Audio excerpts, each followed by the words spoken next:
সম্পূরক প্রশ্ন যদি এত লম্বা হয় তাহলে পরবর্তী প্রশ্নকারী আর সুযোগই পাবেন না। একটা প্রশ্ন করেছেন স্ট্রেট ওয়ে শর্ট ক্রিস্প, তার একটা সম্পূরক প্রশ্ন করবেন এক লাইনে, যাতে পরবর্তী বক্তারা সদস্যরাও সুযোগ পান। মাননীয় মন্ত্রী।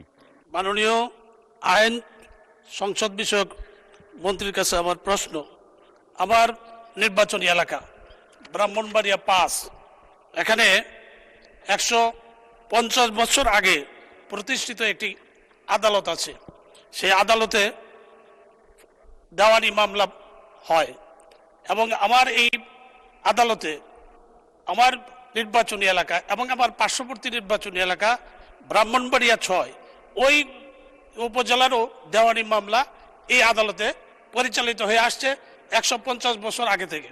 এখনো এই আদালতে দেওয়ানি মামলা পরিচালিত হচ্ছে। এখানে মামলা বিচারক আছেন, আইনজীবী আছেন, সমস্ত কিছুই আছেন, বিচার কার্য চলছে। আমার প্রশ্ন হচ্ছে যে এই শুধুমাত্র ফৌজদারি বিচার ব্যবস্থা এখানে নাই। ফৌজদারি বিচারের জন্য ফৌজদারি মামলা করতে গেলে অনেক দূরে সদরে, ব্রাহ্মণবাড়িয়া জেলা সদরে যেতে হয়। ব্রাহ্মণবাড়িয়া জেলা সদর আমার নির্বাচনী এলাকা এবং পার্শ্ববর্তী যেই এলাকা বাঞ্ছারাপুর থেকে প্রায় 40-50 কিলোমিটার দূরে।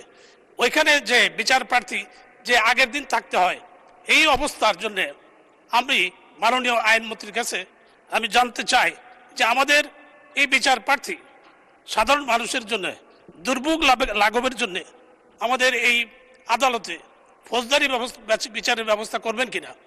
আমি আরো বলতে চাই যে এখানে আমাদের লাগবে না, শুধু একটা চিঠি দিলে আমাদের ফৌজদারি যে ম্যাজিস্ট্রেট আছেন, বিচারক আছেন, তাকে একটা চিঠি দিলে ফৌজদারি মামলাগুলিও এখানে হবে, তাইলেই চলবে। আমি মাননীয় মন্ত্রীর কাছে জানতে চাই উনি এই ব্যাপারে প্রয়োজনীয় কোনো ব্যবস্থা গ্রহণ করবেন কিনা। ধন্যবাদ মাননীয় স্পিকার। 1 মিনিট মাননীয় মন্ত্রী। মাননীয় সদস্যবৃন্দ, সম্পূরক প্রশ্ন যদি এত লম্বা হয় তাহলে পরবর্তী প্রশ্নকারী আর সুযোগই পাবেন না। একটা প্রশ্ন করেছেন স্ট্রেট ওয়ে শর্ট ক্রিস্প, তার একটা সম্পূরক প্রশ্ন করবেন এক লাইনে, যাতে পরবর্তী বক্তারাও সদস্যরাও সুযোগ পান।